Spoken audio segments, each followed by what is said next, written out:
I've seen things you people wouldn't believe. The cathedrals of Venice. I watched lesbian affairs through a window at Montauban. All those moments will be lost in time like tears in rain. Time to die.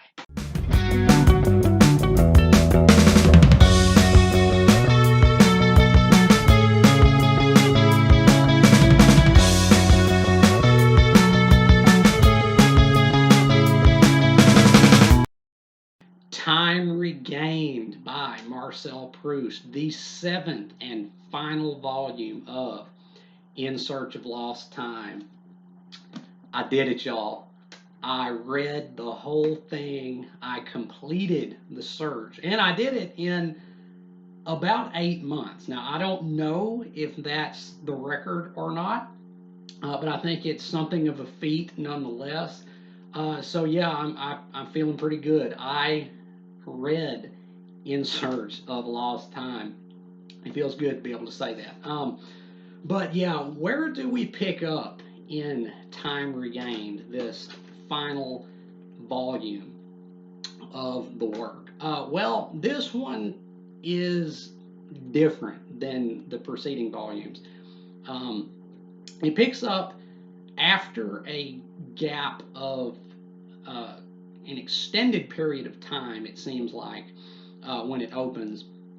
Whereas the previous books all kind of flowed into each other with not much elapsed time in between each installment. But this one, like I said, it picks up after quite a bit of time, it seems, has passed since the end of The Fugitive. The narrator is now, well, he treats himself as though he is like an elderly man near the end of his life, although I think he can't possibly be but like in his late 40s, I would think. I think like 20 years or so, it appears to be, has elapsed since the end of The Fugitive, and I think in The Fugitive he was still only in his like mid to late 20s, I think. But by just reading the way that he describes himself, you would think he's just a decrepit old man. But anyway, so the narrator, um, when Time Regained opens, has spent quite a bit of time in sanatoriums in Europe because of his um, illness, his kind of asthmatic condition. He's been kind of feeble health wise throughout the whole work. And he returns to Paris during World War One. Now, this is kind of an interesting development because Time Regained is considered a work, the most prominent work of the fin de siècle, which, if I'm pronouncing that right, which is the end of the era for France, that last kind of halcyon period at the end of the 19th century. And Proust lived to see, obviously, World War One, but it doesn't factor into here as much as you might think it would. I mean, World War One is the event that kind of put the kibosh on a lot of the optimism which was held over from the fin de siècle era. Things were not so rosy after World War One. But World War One, it doesn't occupy much space in this book. The narrator returns to Paris during World War One. There's like air raids and everything, and the city's blacked out. And he runs into Monsieur de Charlus, and then he runs into him again, um, getting punished, shall we say, in a male brothel run by Jupin the tailor, who apparently solicits soldiers on leave to play the role of kind of bondage, BDSM male prostitutes for elite gay men in Paris, I guess. So that makes for a very interesting episode in this book. And then the narrator meets with Gilbert, now Gilbert de Saint-Loup, formerly Gilbert Swann.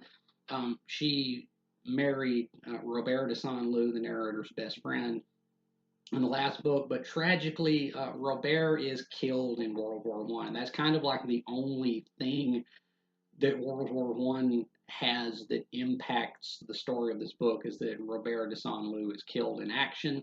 And then that section is kind of over pretty quickly, and then the scene jumps to a post-war time in Paris where the narrator goes to one last dinner party. Yes, I would say about 80% of In Search of Lost Time is dinner parties. In Time Regained, the narrator goes to one last dinner party where the majority of the cast, or at least of the main cast of the work, are gathered together, and the narrator is kind of surprised, and kind of dismally so, at the, as he puts it, disguises which time has imparted to the people that he has known. He can barely recognize many of them because he's been away for so long due to his health. And they look old. They don't look attractive anymore. They look kind of pathetic, and it is truly a very striking representation of the ravages of time. And the narrator recognizes that he is not exempt from this, as he is no longer a young man. And due to his already ill health, he feels as though he is nearing the final curtain call for himself. But it is at this party where he has one last Proustian moment where he has one last instance of being transported vividly into the past by something that he interacts with in the present. And it is here that the narrator finally knows what his purpose in life is. That is to write his life's story. All the way back in the second book, in Search of Lost Time, we learn that the narrator had literary aspirations. But throughout the entire work, he has written virtually nothing except like an article or so, because he has had no inspiration, and he's kind of frivolous and lazy, just living off his inheritance because he doesn't have to work, so he can just kind of while away his days doing whatever strikes his fancy. But now, as he believes that he is nearing the end of his days, he finally realizes what his purpose is in life, and that is to write his life story, but to write it in such a way as to lay bare the truths that the experiences which comprise his life have to impart. And so that's how the book ends. It ends with him setting out to write In Search of Lost Time. So that's the plot. Now let's talk about the book on a more technical level. I'm going to say, for the record, that Time Regained is, by a landslide, my personal favorite volume in the work. This In Search of Lost Time is one of the most tedious things I've ever read. It's gorgeous. It is beautiful to behold, but my lord, nothing happens in the work. And this, I was hoping throughout the whole thing, please just let it at least have a good conclusion. Let it have some kind of payoff. And it does. Time Regained really saved the whole thing, the whole experience for me, because this book is different than the others. For one, it is by a large margin the most eventful um, book in the whole thing. I mean, we actually have some like kind of action as the narrator is kind of fleeing the air raid on Paris and stumbles into the male brothel. We have a very interesting episode, but then he, meets with Gilbert and they kind of reminisce, about days gone. And then he goes to the last dinner party. And while the dinner parties have been the bane of my reading experience when it comes to In Search of Lost Time up until now, this one I did not mind because this is where it really comes to its completion thematically in this final dinner party when he sees what time has done to the people he has known as well as to himself and what he has to do to conquer time by recording his life, his memories, and also recording what truths they may have to offer. Now, the tone of Time Regained is also very distinct from the preceding books. When I started reading In Search of Lost Time, I was expecting it to be a very nostalgic work. I mean, it's a story, a man looking back on his life and recounting what it was. And I always thought that the books, before I started reading it, that the books were going to be a very kind of looking back kind of affair, that it was going to be told with advanced perspective of the author, you know, looking backwards and being able to kind of have that kind of outlook on his life. But they're not, except this one. The preceding volumes in Search of Lost Time have been very in the moment kind of things. It feels not like a memoir, but more like a diary kind of. It's very tethered to the time in which it's taking place, and there isn't so much like reflection um, as there is in Time Regained. This one has a very nostalgic tone because this is the one where the narrator is really um, like ruminating on everything that has gone before, and I liked that tone a whole lot more. This is really what I wanted all of In Search of Lost Time to be. It is not only much more reflective, it is much more ponderous as well. There are so many passages in this that are not only just beautifully written, but they're very poignant and incisive, I think, as regards memory and art and time and what we lose to time.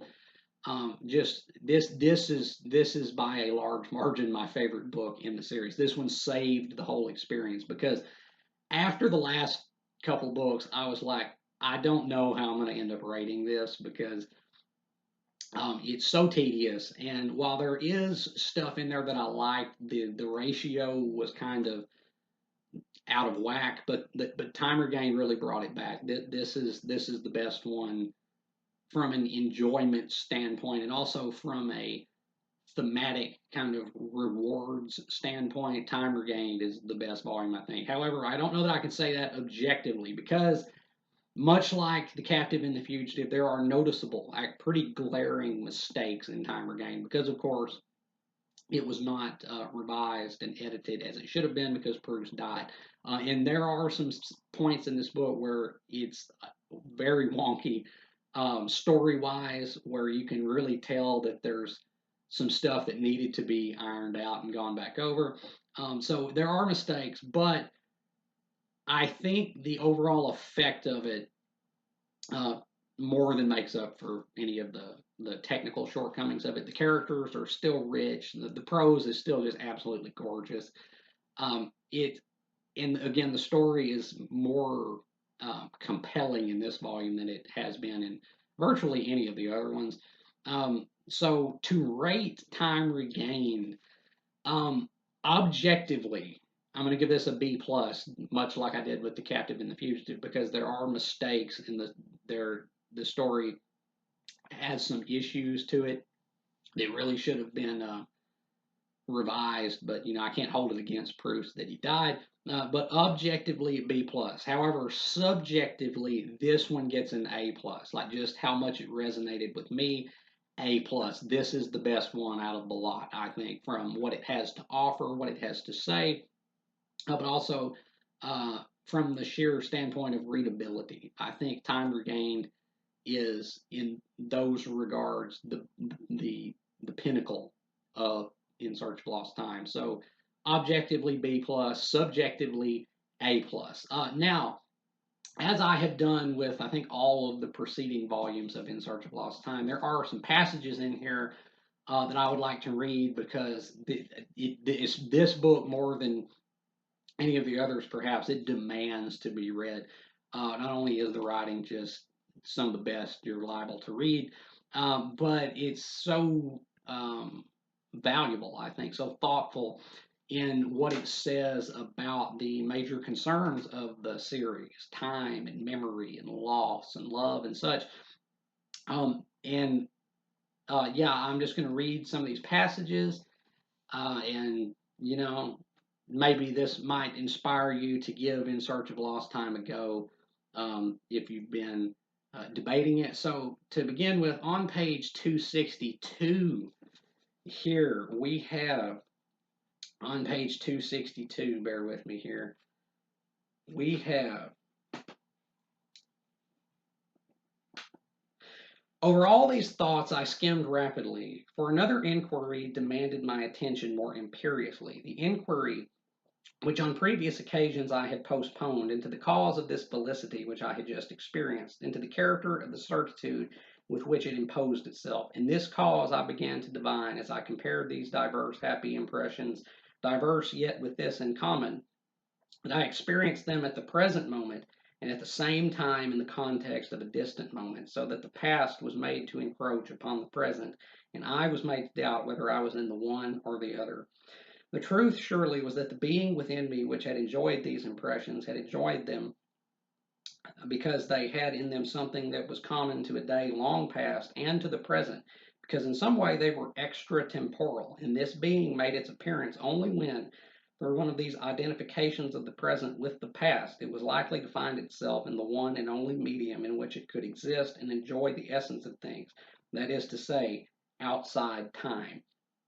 This explained why it was that my anxiety on the subject of my death had ceased at the moment when I had unconsciously recognized the taste of the little Madeline, since the being which at that moment I had been was an extratemporal being, and therefore unalarmed by the vicissitudes of the future. This being had only come to me, only manifested itself outside of activity and immediate enjoyment, on those rare occasions when the miracle of an analogy had made me escape from the present, and only this being had the power to perform that task which had always defeated the efforts of my memory and my intellect, the power to make me rediscover days that were long past, the time that was lost.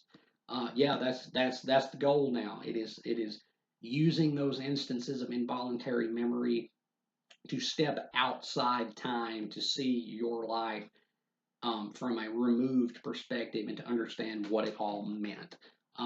Just great stuff there. And then over here on page 273, on page 273, we have um, this passage: For the truths which the intellect apprehends directly in the world of full and unimpeded light have something less profound, less necessary than those which life communicates to us against our will in an impression which is material because it enters us through the senses, but yet has a spiritual meaning which it is possible for us to extract. Yeah, that's also what the books are about. It's about taking these seemingly mundane little things in everyday life and looking deeper into it. Because uh, In Search of Lost Time is literally nothing but mundanity. It is the most mind-numbingly boring story that you are liable to read, but it still has so many valuable uh, reflections on various topics to offer. And so, yeah, great. I like that passage. Then we come over here to page 283. 283. We have this passage here. Certain people whose minds are prone to mystery like to believe that objects retain something of the eyes which have looked at them, that old buildings and pictures appear to us not as they originally were, but beneath a perceptible veil woven for them over the centuries by the love and contemplation of millions of admirers. This fantasy, if you transpose it into the domain of what is for each one of us the sole reality, the domain of his own sensibility, becomes the truth. In that sense, and in that sense alone, but it is a far more important one than the other. A thing which we have looked at in the past brings back to us, if we see it again, not only the eyes with which we looked at it, but all the images with which at the time those eyes were filled.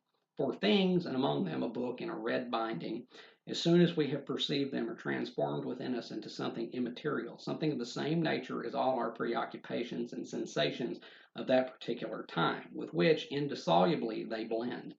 A name read long ago in a book contains within its syllables the strong wind and brilliant sunshine that prevailed while we were reading it.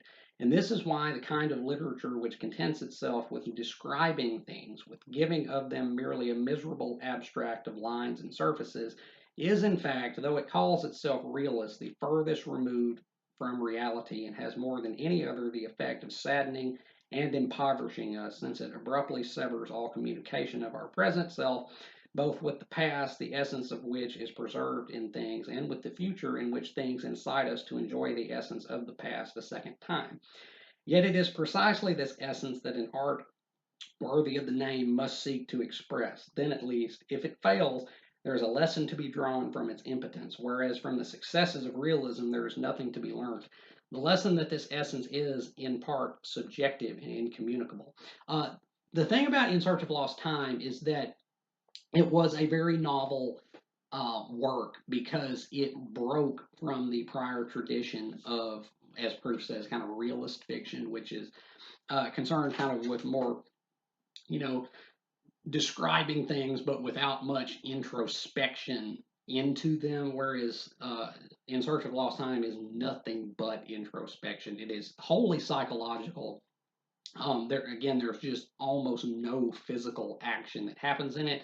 But this is Proust uh, stating how his work is going to essentially forge a new path. It's going to craft a new type of art. It's going to be a story in which nothing happens physically, but in which the author, the narrator, will be able to look inward and find the true meaning of all the things that have happened to him in his life. Great stuff there. Great stuff. Love that. Then over here we have on page 289. 289. Bear with me. I have several of these. So 289. Let's see. We have this passage here. An image presented to us by life brings with it, in a single moment, sensations which are in fact multiple and heterogeneous. The sight, for instance, of the binding of a book once read may weave into the characters of its title the moonlight of a distant summer night. The taste of our breakfast coffee brings with it that vague hope of fine weather which was so often long ago, as with the day still intact and full before us, we were drinking it out of a bowl of white porcelain, creamy and fluted, and itself looking almost like vitrified milk, suddenly smiled upon us in the pale uncertainty of the dawn. An hour is not merely an hour, it is a vase full of scents and sounds and projects and climates. What we call reality is a certain connection between these immediate sensations and the memories which envelop us simultaneously with them. A connection that is suppressed in a simple cinematographic vision, which, just because it professes to confine itself to the truth, in fact departs widely from it. A unique connection which the writer has to rediscover in order to link forever, in his phrase, the two sets of phenomena which reality joins together. Yeah, great, love it, very beautiful prose. I mean, Proust, this is just some of the best writing I've ever read, probably some of the best writing ever done, seriously. So then we come over here to page 298. 298, and we have this passage here. Gradually, thanks to its preservation by our memory, the chain of all those inaccurate expressions in which there survives nothing of what we have really experienced comes to constitute for us our thought, our life, our reality. And this lie is all that can be reproduced by the art that styles itself true to life. An art that is as simple as life without beauty, a mere vain and tedious duplication of what our eyes see and our intellect records, so vain and so tedious that one wonders where the writer who devotes himself to it can have found the joyous and impulsive spark that was capable of setting him in motion and making him advance in his task. Again, just great stuff. Love it. This volume, it was so worth it to get to this one, even though it didn't always feel like it reading the preceding ones. Then we come over here to page 304. Yeah, page 304. And we have this passage here. Hang on. And then a new light, less dazzling, no doubt, than that other illumination which had made me perceive that the work of art was the sole means of rediscovering lost time, shone suddenly within me. And I understood that all these materials for a work of literature were simply my past life. I understood that they had come to me in frivolous pleasures and indolence, in tenderness, in unhappiness, and that I had stored them up without divining the purpose for which they were destined or even their continued existence, any more than a seed does when it forms within itself a reserve of all the nutritious substances from which it will feed a plant. Like the seed, I should be able to die once the plant had developed, and I began to perceive that I had lived for the sake of the plant without knowing it, without ever realizing that my life needed to come into contact with those books which I had wanted to write, and for which, when in the past I had sat down at my table to begin, I had been unable to find a subject, and thus my whole life up to the present day might and yet might not have been summed up under the title A Vocation.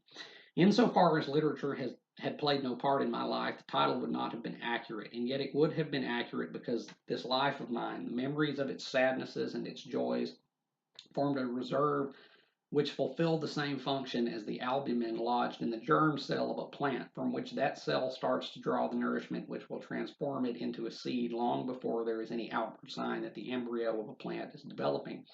Though already within the cell there are taking place chemical and respiratory changes, secret but extremely active. In the same way, my life was linked to what eventually would bring about its maturation. But those who would one day draw nourishment from it would remain ignorant, as most of us do when we eat those grains that are human food, that the rich substances which they contain were made for the nourishment not of mankind, but of the grain itself, and have had first to nourish its seed and allow it to ripen. I love that analogy of him viewing the work in search of lost time as um, the plant for which he is the seed, that all of his life has led to the recording of his life, but also the analysis of his life to uncover what it all meant, and that it existed for its own sake. It all means what it means, basically. It needs no justification. It's all for its own purpose. Just great stuff. Kind of existential there a little bit, I think, but I love it. And then over here we have on page 322. 322. We have this passage right here. Oh, yes. In reality, every reader is, while he is reading, the reader of his own self. The writer's work is merely a kind of optical instrument which he offers to the reader to enable him to discern what, without this book, he would perhaps never have perceived in himself. And the recognition by the reader in his own self of what the book says is the proof of its veracity, the contrary also being true, at least to a certain extent. For the difference between the two texts may sometimes be imputed less to the author than to the reader.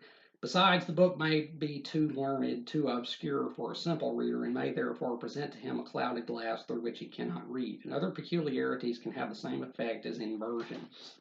In order to read with understanding, many readers require to read in their own particular fashion, and the author must not be indignant at this. On the contrary, he must leave the reader all possible liberty, saying to him, look for yourself and try whether you see best with this lens or that one or this other one. I really appreciate that because that's true. When you're reading a book, you're reading kind of how it impacts yourself, right? I mean, you are restricted to your own consciousness. That is the beauty of literature, right? Is that it allows us to see into other people's lives and see other aspects of the world, but it all is processed through the lens of yourself, right? It's all you at the end of the day. And so, what all books do is, regardless of what they say, the import of it is what it says to you. So in a way, whatever book you may be reading, you're still kind of always reading yourself. Very astute observation on Proust's part, I think. Again, just lovely stuff. And then over here on page 350, we have, let me see, we have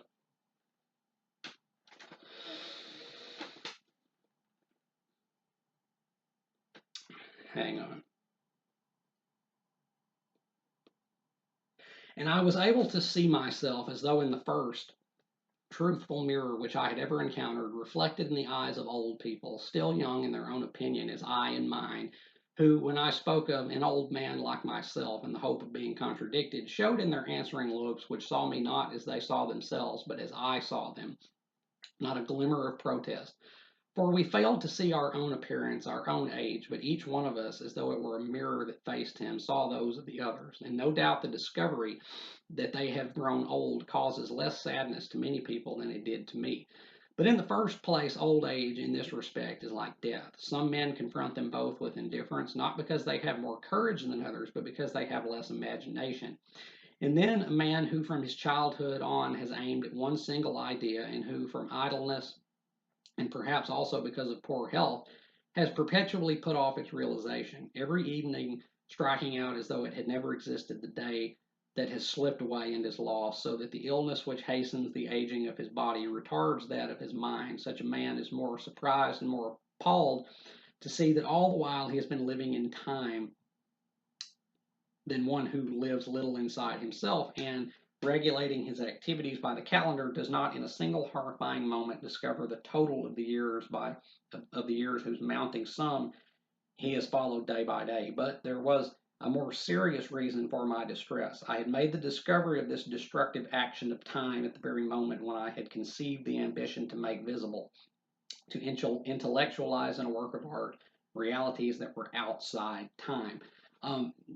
That's pretty hard hitting passage there because the narrator is made aware of his own age, the state of his own being, by seeing it reflected in other people, just as other people um, are made aware of the same thing in him. But also, it's very kind of alarming to him that he may not have as much time left as he needs to complete the work, and as evinced by the fact that Proust himself died before truly polishing it, at least. That is the case. Yeah, that he realized perhaps nearly too late what his goal was in life, what his mission was, and he just barely got the whole thing completed, and he didn't even, you know, polish it off. He didn't even get to polish it off like it really needed to be. But better late than never, right? Then over here on page 520, 520, we have this passage here, which I really like because this is very direct commentary on In Search of Lost Time. It's Proust like directly stating how his book differs from literature that has come before it. And it says, during this time, however, if all my unnecessary duties to which I was willing to sacrifice my true duty vanished after a few moments from my head, the idea of the edifice that I had to construct did not leave me for an instant. Whether it would be a church where little by little a group of faithful would succeed in apprehending verities and discovering harmonies, or perhaps even a grand general plan, or whether it would remain like a druidic monument on a rocky isle, something forever unfrequented, I could not tell, but I was resolved to devote to it all my strength, which ebbed, as it seemed, reluctantly, and as though to leave me time to complete the periphery of my walls and close the funeral gate. Before very long, I was able to show a few sketches. No one understood anything of them. Even those who commended my perception of the truths which I wanted eventually to engrave within the temple congratulated me on having discovered them with a microscope, when, on the contrary, it was a telescope that I had used to observe things which were indeed very small to the naked eye, but only because they were situated at a great distance, and which were each one of them in itself a world. Those passages in which I was trying to arrive at general laws were described as so much pedantic investigation of detail. Yeah, that really rings very true. After having read all of In Search of Lost Time, pedantic investigation of detail describes the work quite astutely. Um, it that is why these books are such a true test of endurance, because they're so just there's just it's just so much minutia. It's so much little seemingly inconsequential stuff, but as the narrator there says, he's trying to arrive at general truths, general laws out of the things that he has experienced, and so provide something that other people can also see themselves in and kind of apply to their own life, and so arrive at a deeper, more universal truth.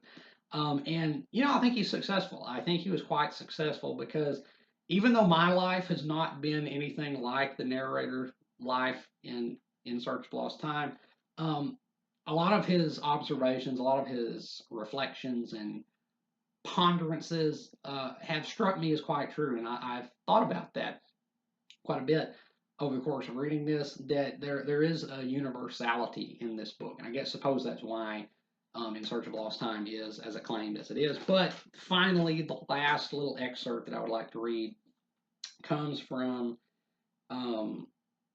it is literally the final line in the book, and what a final line it is. It reads. So, if I were given long enough to accomplish my work, I should not fail, even if the effect were to make them resemble monsters, to describe men as occupying so considerable a place compared with the restricted place which is reserved for them in space, a place, on the contrary, prolonged past measure, for simultaneously, like giants plunged into the years, they touch the distant epochs through which they have lived, between which so many days have come to range themselves in time. That is the final line of the book. All of this is just notes and addenda.